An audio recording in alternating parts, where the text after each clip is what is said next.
not been to Minnesota in probably 20 years. Bring gas. Welcome to Flagrant Howls, a Minnesota Timberwolves lifestyle podcast. Okay, that was a brutal loss for the Timberwolves last night at Target Center against the Miami Heat, and we will get into it as part of our State of the Wolves Monday here. Before we do, we got the sports dad, Judd Zolga. We got our guy, Declan Goff, over here. And old Macadac is going to talk about Park Dental. Now, when the Wolves win, I get to show off my pearly whites and smile, right? When they lose, I'm frowning, and usually my mouth is closed. But so last night I wasn't smiling a whole lot. But yeah, Park Dental. So I needed a new dentist. My old dentist, who I loved, retired, and I was left a dental vagabond. And I started just kind of asking around, friends, coworkers, and Park Dental kept coming up. And so I had my first appointment 2 or 3 months ago at Park Dental, and it was awesome. For over 50 years, Park Dental has been caring for and cleaning teeth in Minnesota and western Wisconsin. Even treating some professional athletes locally here, too. A couple big-time athletes getting their teeth cleaned at Park Dental. You can schedule your checkup at parkdental.com. That's parkdental.com. Also, a reminder for the audience, we are giving away right now on the Score North app a 75-inch Roku Pro Series 4K TV. Great for watching sporting events, basketball, if you're into corny Christmas movies or holiday movies like my wife and I are. Oh, yeah. You can register to win on the Score North app a 75-inch Roku Pro Series 4K TV. All right, dudes. Dex is going to lead us through the state of the Wolves here. And, Judd, you and I will have plenty of takes, I'm guessing. Hot takes. All right. State of the Wolves here. So currently, Timberwolves are 6-4 on the season through 10 games. 6-4 record. They are 8th in the Western Conference due to tiebreakers. There's a bunch of teams tied for 6, but if we're just going to go straight up if the season ended today, they're technically 8th in the Western Conference. They're 8th in offensive rating. They're 8th in defensive rating. They have a 79.6% chance to make the playoffs per Basketball Reference, but just a 1.4% chance to win the Larry O'Brien Trophy. So those playoff odds have shot up from our last week's episode. Yeah, they were like 38% or something. It was like a third. But I believe it was like a 10%. Wasn't it like a high percent chance to win the LOB or something? There was something. No, that was me with a typo and a wrong decimal. It was really low. It was 0.4%. Yeah. But I had left, I think I put a 1, so it looked like a 10.4 when you read it. Yeah. So they've gone from a 0.4% chance to win it all to a 1.4% chance. All right. So you're telling me there's a chance. That's right. Go Wolves. Yeah, even looking at that right now, and look, the Cavs are off to an awesome start. They're undefeated. They're 11-0, but they have a 25% chance to win the finals right now. Which is, come on, which really is a little high. OKC's 27%. Only 4 teams are in double digits. The Cavs, the Celtics, the Thunder, the Warriors. Everyone else is in, I believe, single-digit chances. And OKC, Chet Holmgren went down with another devastating injury yesterday. He was tweeting from the hospital, just saying how devastated he is. So that's a huge loss for Oklahoma City, unfortunately. Yep. And if the playoffs started today, with the Wolves being the 8th seed, they would play the 9 seed Clippers in a play-in situation, which would be they would play the 7 seed in that. Oh, because they're playing the 7 seed. Yes, they were playing. So the 7 seed. versus 8, and then 8 versus 9, or I'm sorry, 9 versus 10. Right. So they'd have to win, and then they get in. Firefighters. So, but it's all jumbled together. Yes, they're between the Lakers and the Kings. Everyone has the same record right now, and only 2 games back, though, of the top spot in the Western Conference. So a very competitive, classic Western Conference here. A lot of good teams running deep in this conference. So currently, Wolves vibes are blank right now. What are the Wolves vibes? We'll start with maybe the sports stat here to jump off. What are the Wolves vibes right now, Judley? In flux. Not in a bad way. This all comes back to me to be that, look, last night was bad, but again, as a guy who has ridden the regular season roller coaster of a league like this or hockey, I mean, we are so early. And yeah, it's a bad loss, and yeah, you should have won. But yeah, you're going to play again in a day or two. I think they're just in flux. I think that they are still very much trying to figure out with the new parts exactly who they are. And it's just going to, I keep going back to, I think it's going to take 20 games.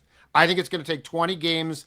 I think you're not even close to having the identity that you probably will by Christmas. So, in flux. I'm not concerned about it. I'm not saying that it's a bad thing. I just think, as our good old friend Vikings wide receiver Kelly Campbell always used to say, it is what it is. Yeah, I'm gonna go a little short-term overreaction here with my Wolves vibes check. I'm gonna say Wolves vibes are out coachy right now. It felt a little out coachy last night. You're going the Zolgan route. Yeah, well, I mean, so let's go to the end of that game last night. Eric Spoelstra, who's one of the great coaches in the modern NBA, and it doesn't matter if Jimmy Butler's out, heat culture prevails often, even if they have a decimated roster. Or there was that one year where they went to the playoffs and like 5 dudes were undrafted. They just like put together a roster a couple years ago. But at the end of the game, the Heat were down by 2, and a bunch of things happened leading up to that are questionable that we'll get to. But Heat are down by 2. There's like 7 seconds left, and Eric Spoelstra, one of the great out of timeout play diagrammers in the league, puts a small 3-point shooter heavy lineup on the floor.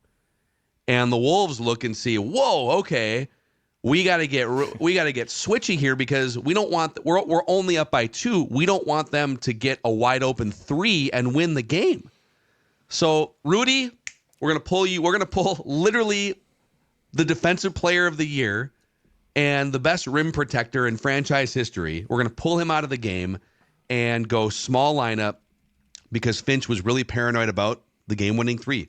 And of course, the Heat run a play that gets Nikola Jovic on just a great cut to the hoop, and he gets like 2 steps on Nickeil Alexander-Walker, layup and 1 because Nickeil is trying to get the block from behind.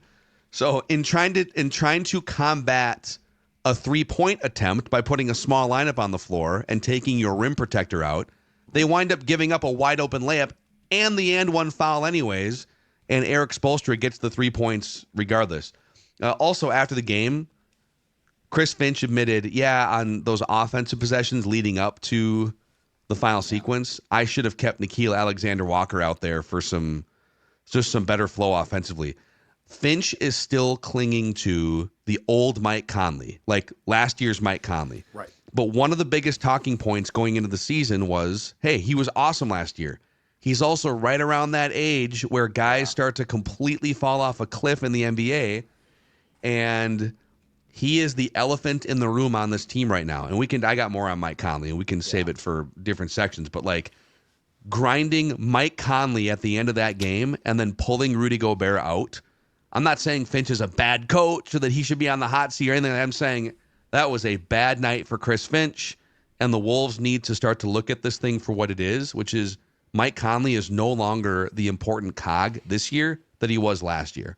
And Rudy Gobert should probably not be off the court when you're trying to preserve a 2-point lead in the final 7 seconds of a basketball game. Yeah, 2 things. Number 1, I have a least favorite thing, and that definitely involves Conley. But vibes, just vibe check with the Wolves. I'm going to be somewhere maybe in the middle here. The Wolves' vibes are fine. Like, it's a 6-4 start through 10 games. Could it be better? Yes. But through 10 games, they're top 10 in offensive rating. They're top 10 in defensive rating. A lot of the 3-point shooting is falling. A lot of guys are hitting a ton of 3-pointers. This experiment post-Cat, I still think, has been a success. Julius Randle's obviously been awesome for them. Dante DiVincenzo, who isn't getting his 3 maybe to fall as much as he'd like, is still initiating and being heavily involved in the offense. Wolves' vibes are fine. Like, I don't believe we have to be on a DEFCON level here. I don't believe we have to be picking up the phone and freaking out. They're 6-4. They're 6-4. Wolves' vibes are fine. Totally fine. They should be 7-3, but they're 6-4. Yeah, it's all good there.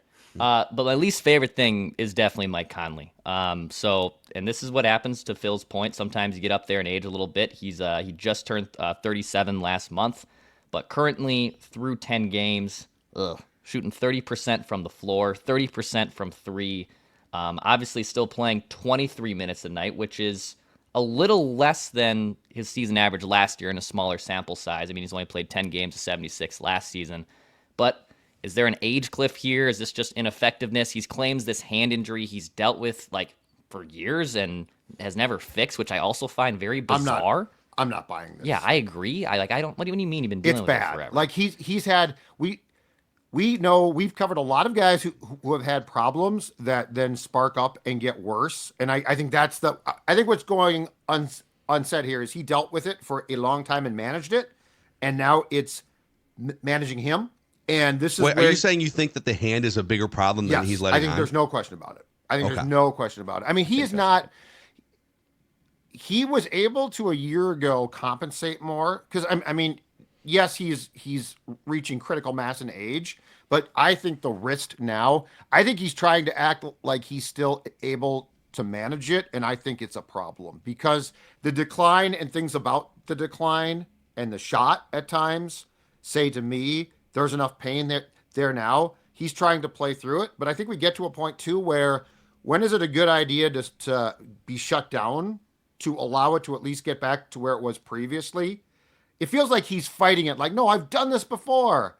But then he comes out and says, but I'll need surgery eventually. Yeah. So I just feel like we're taking his word for something that he's trying to ignore, but probably the team shouldn't be ignoring it. Yeah. I mean, last night was kind of crazy that the Wolves, when Mike Conley was off the court, were a plus 15. They were ahead of Miami in the non-Mike Conley minutes. It was a blowout. When Mike Conley wasn't on the floor, the Wolves blew out the Heat by 15 points. In the 20-plus minutes he was on the court, they were a minus 16. And there's a bunch of other things from that game last night that we could nitpick too, but that was the biggest factor. He's just not the same dude. And Declan brought up some of the shooting statistics, and to dig even deeper within those poor shooting statistics, because last year he had a career high 44% make rate on the threes. And yeah, sometimes guys are just rusty. I don't think you panic too much about if it was like one thing, he just wasn't making threes. Okay, well, it's only been 10 games. He's a great shooter. He'll find it. But the red flags go deeper. His mid-range sort of floater game, which has been a huge weapon for him, and a pretty big percentage of his offensive portfolio is him kind of probing his way in off pick and roll. He can throw lobs to Rudy. He can get that little floater off. That mid-range game is gone so far this season for Mike Conley. Like, just gone. So how much of this is he's got an injury, he's not 100%, he's older, it's only 10 games, and let's just fast forward to like January, February, or maybe he sits for a while, versus, hey, this is the new reality. This is Mike Conley. Either way, you can't just keep banging your head against the wall here. If you're the Wolves, you have to lean into the combinations that are working, and there are a lot of them. Conley is the one that's not. So, yeah, I mean, I guess I echo what Declan's least favorite current Wolves thing is, and it's the Mike. I also don't want to pile on the guy because he's been a culture changer for this team. Yeah, he continues to be an incredible leader. You're not cutting him. He's there mentoring Anthony Edwards and Rob Dillingham, and I don't think we should flush all of the good things that he's brought. I think he deserves patience, but in a different way. Like, it can't be patience that you're just going to keep running you out there for 25 minutes with the starters. I think he deserves patience that, hey, he'll be a key part of the rotation. It might just look different at some point. And if the wrist hurts, again, sit him. You know, he'll still travel. He can still be there on the bench like he was. I mean, one of his greatest attributes is the fact that he is essentially a mentor / coach already. Yeah. But, you know, if this is it indicates to me when you say that mid-range shot is gone, that's a problem with his hand. He's like not able to get to the spots necessarily that he. And he's always wearing a wrap now. Like, I mean, clearly it's just gone. It's gotten worse, and that's fine. But it feels like he's trying to fight it, and the team is allowing him to fight it. And at some point in time, that's just not what's best, especially when the team has options. My thing quickly is this. Again, this is a process. I say 20 games, might be 25 games. But the fact that, again, last night against the Heat, 3 guys got off the bench. Minot did not.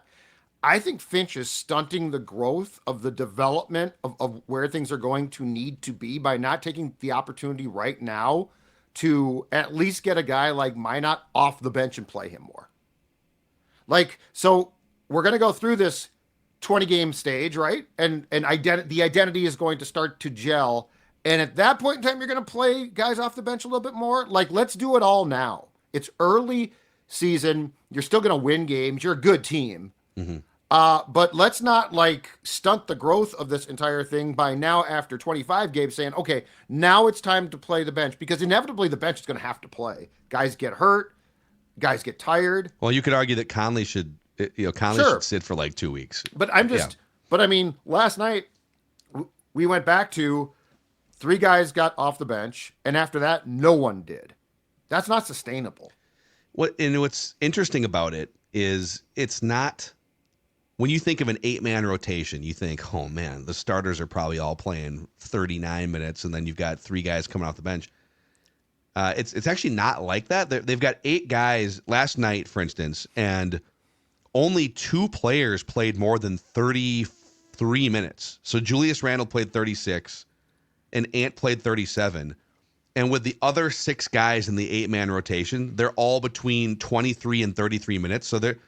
So he's doing a great job of not like completely burning out an 8-man rotation, but you do need another guy or 2 that you trust. And you drafted Terrence Shannon Jr. and Rob Dillingham, presumably, especially at the time before they added DiVincenzo and Julius Randle. You drafted those guys thinking they were going to fill voids in your rotation right away, that those guys are going to play right away. And so, yeah, maybe because you have DiVincenzo and you have an extra body based on that cat trade, that you don't feel as much pressure that you need to run these rookies out there. But I'm telling you, you got, to Judd's point, you got 2 games against the Portland Trailblazers back-to-back this week. Yeah. Play Rob Dillingham. Sit Mike Conley on the second game of that back-to-back against Portland with a hand injury, so the league doesn't ding you or fine you or whatever, suspend anyone. Right. Play Rob Dillingham. Play Josh Minot. Doesn't have to be for 20 minutes, but put those guys out there for 8 to 12 minutes and just start to plant those seeds. Mm-hmm. Totally agree.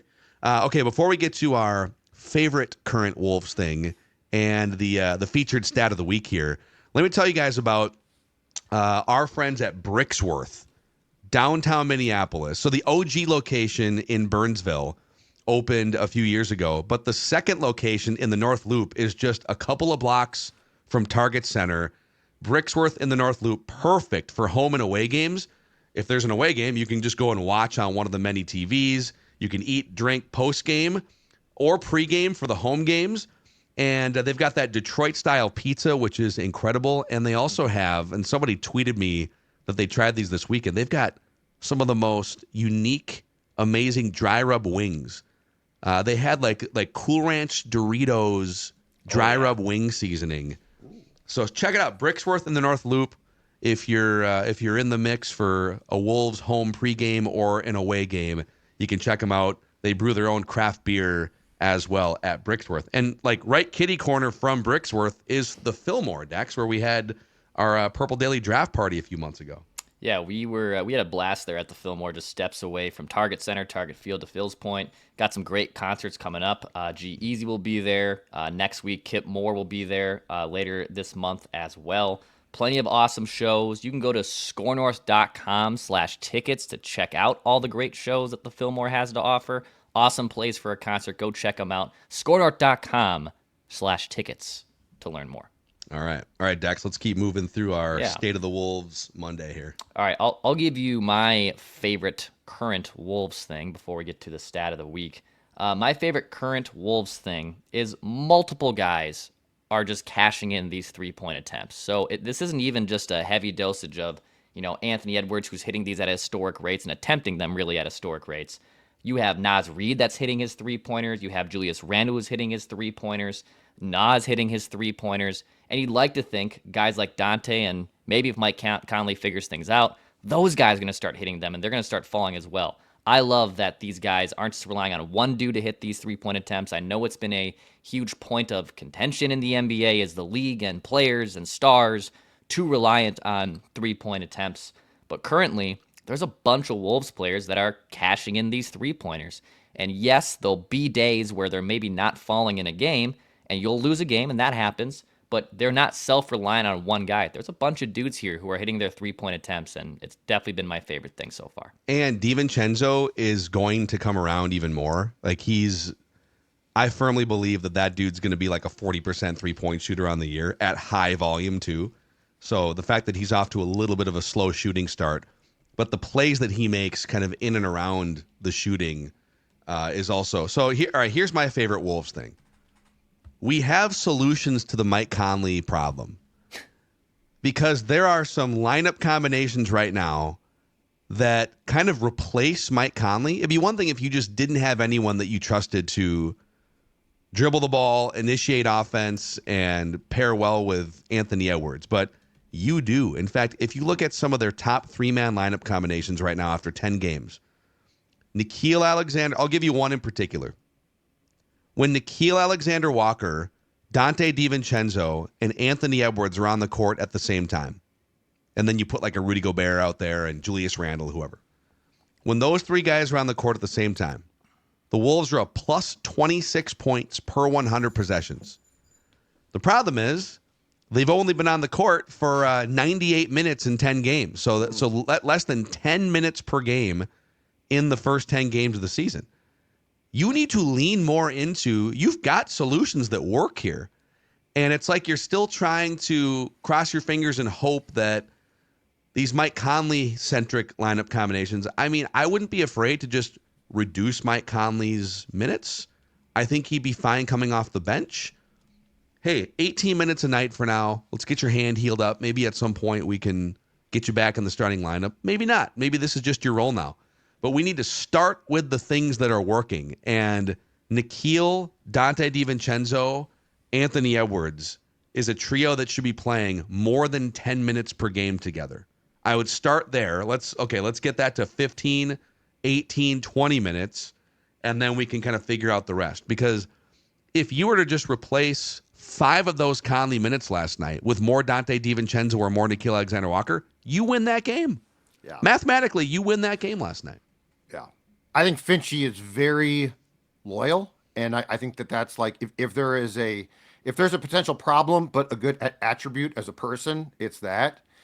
He reminds me a little bit in some ways of TK. You know, TK loved his vets, right? Like when back in the Twins days, Tom Kelly, when he, I think he you had need to his explain guys. that to young Wolves listeners, okay, Judd. At first, I got it You quickly, just went but like, I was like, you went Okay. cross sport and old there. Okay, Tom and- Kelly, who won 2 World Series championships, loved his veteran guys, at times probably to a fault. And so it feels like with Conley, the same loyalty exists there. And I think it's hard for Finch. I think there is, Chris Finch is being provided with all of the facts that you just recited. So it clearly is an issue of, I wonder if he could still do this. I'm going to play him. But at some point in time, after a game like last night, you probably have to say, okay, it's time to make a change. It's not like Conley wouldn't get it. It's not like he wouldn't understand it. I mean, he does. But I do think that there is a loyalty factor at play here.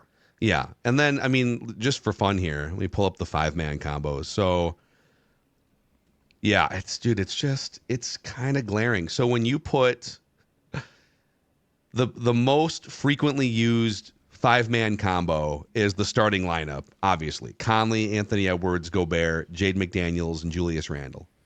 When those guys are together, the Wolves are a minus 3 points per 100 possessions. So through 10 games, the starting lineup is a net negative. Okay, it's not terrible, but like they're basically trying to make the rest of the game. They're trying to make up for what's lost with that starting 5 combination. Right. But when you look at the next 3 most frequently used 5-man combos, they're all plus 26 per 100 possessions, plus 28 per 100 possessions, plus 54. So the second best combo is Nickeil, DiVincenzo, Ant, Julius Randle, Naz Reid. That's kind of your lineup of death because all 5 of those guys can knock down threes. All 5 of those guys can get offense. It's very switchable. And then And then you have one here that's Nikhil DiVincenzo, Ant again, with Gobert and Naz Reid. So take Julius out, put Naz Reid in. And that's a plus 54 per 100 possessions, but only 27 minutes on the court. So, like, you've got some stuff you can lean into here. How long are they going to be patient or stubborn with Mike Conley as the cog? That's the question. My favorite thing is, and I'm going to go away from the team itself and talk about the fan base a bit here. The unique nature of Wolves fans. So I was at the game on Tuesday last week against Charlotte, and because the Wolves were pounding them, they put in a bunch of subs, including first-round pick Rob Dillingham, who got a tremendous ovation. Yeah. Wolves fans are a unique collection, and they're great. It's like Naz Reid, in retrospect now, deserves the praise. But, I mean, Naz Reid was getting the adoration of fans before he was Naz Reid. Wolves fans are just a really cool collection of, like, Dillingham, you would have thought was was Ant. Like, Ant was being introduced. Yeah. He checks in and fans are going crazy. Wolves fans are just they deserve credit because a lot of them have watched a lot of crappy basketball. They don't strike me as like the typical sports fan here. Like, it feels like they're their own subset or collection of Wolves fans are impervious to history. Yeah. Mostly. But the Dillingham thing is just cool because, like, it was so unexpected. Like, I thought he'd get some cheers, but he got, like, a standing ovation. So, Wolves fans, you get credit. I'm telling very you, dude, cool. Like, you know, Purple Daily, obviously, we're immersed every day with Vikings fans, and it's a super fun community.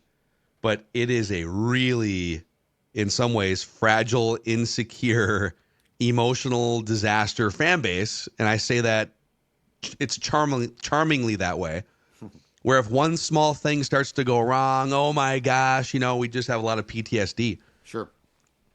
I don't think Wolves fans are nearly as impacted by the traumatic history of the franchise. It's like, yeah, there was like a 20-year stretch there where they were the laughingstock of the league. So what? It's like Eminem at the end of 8 Mile. Here, tell me something they don't know about me. Yeah, I am this. I am that. I know everything they have to say about me. What? I'm still here? Yeah, I'm going to cheer for Rob Dillingham tonight and drink a tall boy. It's going to be great.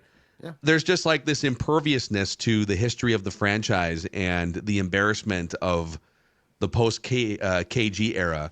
And now we've entered this really fun period led by Anthony Edwards and a trustworthy president of basketball operations. I know I just hammered Chris Finch for getting out coached last night, but you got a coach. We'll see about the ownership situation. But yeah, it feels like a party at Target Center every single night, even when they lose in devastating fashion like this. Fans aren't going to like take that loss in and then be quiet the next home game. They're going to take that punch and come back and be super loud and supportive and cheer and yeah. The only thing I don't like, and this is not the fans, it's not their thing.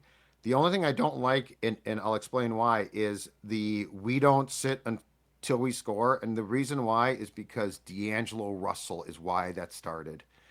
And that guy is so, oh my God. And I mean, JJ Redick, already done with him. And I don't blame him one bit. But like, he's the one that called out the fans, right? These dead ass fans. Yeah. He wasn't wrong at the time though. And no, but I'm just saying anything that he has his hands on, I'd rather distance myself from, but I get it. I think that is the gift that D'Angelo Russell gave to this organization. Yeah, I'd prefer to not take it. Send it back. He gave two gifts. I think you're too dismissive of D'Angelo Russell. And this is from like the lead Mike D-Lo Conley? critic right here. Well, okay, 3 gifts. Yeah. So he gave us playoff. He helped bring relevant playoff. If it wasn't for D'Lo, he was inconsistent. But if it wasn't for D'Lo with Cat in the post Jimmy Butler era, they don't go to the playoffs in that first year with Pat Beverly. Because D'Lo and hell, D'Lo have he had a crazy game. He balled out in the play-in game. The play-in game, yeah. Against the Clippers because Cat no-showed it. Yep. And then he was valuable enough to get you Mike Conley in return, a year and a half of Mike Conley's contract, and Conley gets you to the next level. And then, he called out correctly this sort of like dead, quiet, I don't know what other words you would use to describe it, but it's Minnesota fearful. Yeah, it's as much as the Wolves aren't that, it is. Sanitized. Yes. And he said, guys, what are we doing here? Yeah. We're building something. Let's create some traditions and let's build some character in this arena. And he was right. And then left and said, I was stifled there. BS, you were stifled here. You stifled yourself and you're doing it again.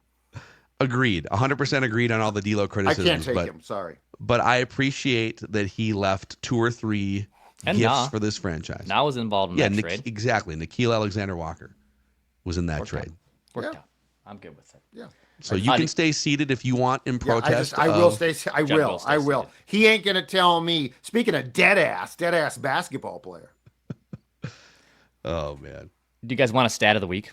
Yeah, let's do it. So actually, I started digging for this, or I really dug for it like on Wednesday of last week, and it still carried over up until today. So here's our stat of the week. It involves Rudy Gobert, specifically Rudy Gobert's free throw shooting. So Gobert has made just 64% of free throws in his career. He gets hacked, not a great free throw shooter. He's a big man. It's always tough for those guys to hit their free throw attempts, but not obviously ideal when you're fouling that guy a lot. That's why he gets fouled, because he only makes 64%.